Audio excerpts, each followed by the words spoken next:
They muster some kind of title challenge. The visit of Dundee, never a good omen for such matters, as fans who remember 1986 will certainly recall. Who way back in August, blessed with a second sight, the seventh son of a seventh son, could have foreseen Hearts on the very last day of the season playing for the championship. Swinging in and swinging in very dangerously. There's a goal! Kent has scored! This is now so agonising for Hearts. Will this championship disappear from the very eyes? Kent, what a marvellous substitution this has been for Dundee and Hearts. Looking slightly ragged, it's a great check. They've done it! 2-0. A brilliant goal by Kent, and Hearts live in abject misery, while the Dundee supporters are celebrating. As Hearts look to extend their unbeaten league run to 7 matches, Robbie Nielsen brings in Payardo, Oshinua and King for Gomez, McGee and Juanma. Dundee haven't won since the start of October and make 4 changes from the 1-1 draw with Partick Thistle. In come Echebaguren, McPake, Thompson and Hemmings. Prince Boabin trying to make a bit of headway. Stopped in his tracks though by Kevin Thompson, and this allows Dundee to come forward in the counter-attack. It's Stewart for Loy. He too is halted, and Sam Nicholson picks up in midfield. Good run from Nicholson, spots the run of So. This could be promising for Hearts to get first time Osman So, and it was comfortable in the end for Scott Bain. Rossi is clipping that one forward for So. Boabin gets it to King, gets it back again. Now for Patterson. That's a good cross in, and there's June, completely unmarked, and Hearts up the opening goal. And what a good goal it was! Beautifully crafted, pinpoint cross from Patterson, and there was June all alone to head in his second goal in as many games. What a good acquisition he's turning out to be for Hearts.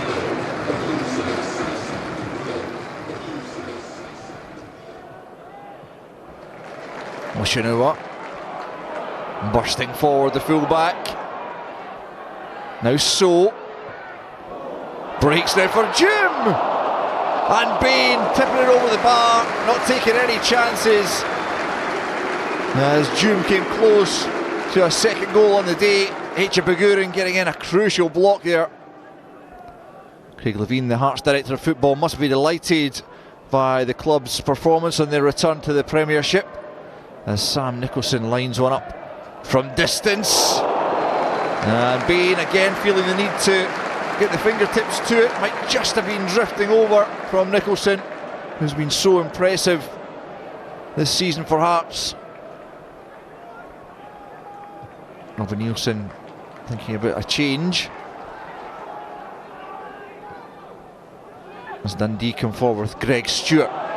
Loy's beaten the offside trap, cuts inside Rossi and curls it beyond Neil Alexander. Hearts claim for offside, but it's not forthcoming, and Dundee are level.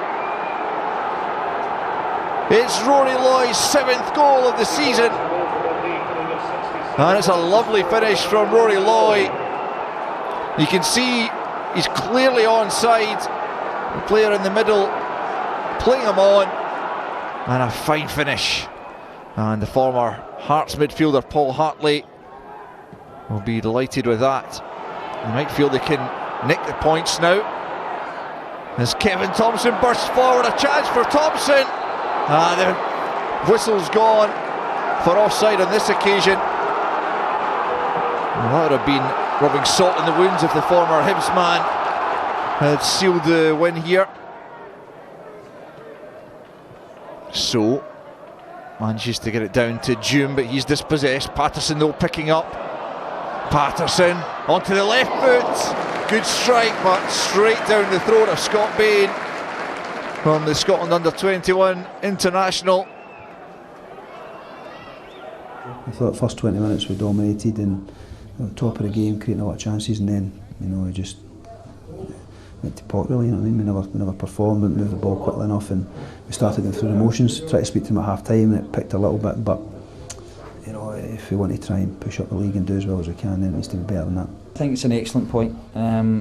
Teams have came here and get turned over properly, but we showed that there's more about us. We're hard to beat.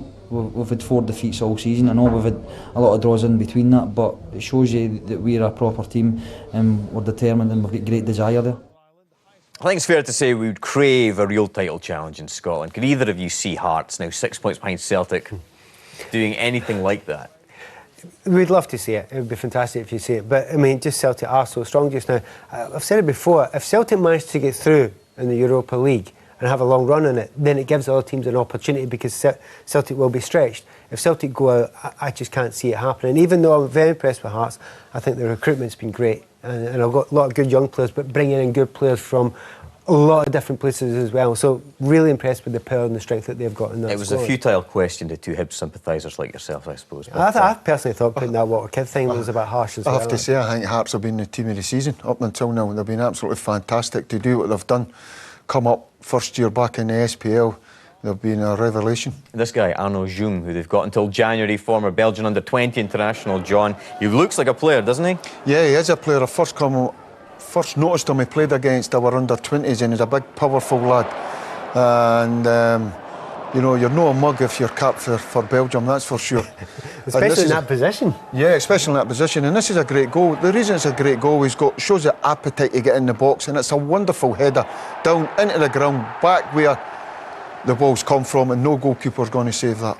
I like the fact that he just simply gets between the posts. Look, he's in the centre there, because you might get the odd ricochet. If it comes to you, you've got a chance. There's a lot of players in that position, they hang out a little bit, or they go too wide a lot of the time. So he's another really good find, and there must be a temptation to keep him longer. And I think it is a January time that he's supposed to be staying until. So, no, another one that's going to add another option, and they've got lots of options. As for Dundee, struggling for form, 3 1-all draws in a row, John, they're hovering around this mid-table area. Are they a top 6 or bottom 6 club for you? They'll be looking to get in the top 6 and push on. They need to keep their players injury-free. The 2 big players for them is Thompson and McPake, and they've been injured for a while. If they can keep these guys injury-free, they bring a whole lot of experience to the team. And as Paul says in his interview after the game, that's a good result. And Hearts is very intimidating arena to go and play your football, and that's a good result. Any result at Tynecastle is a good result. Well, with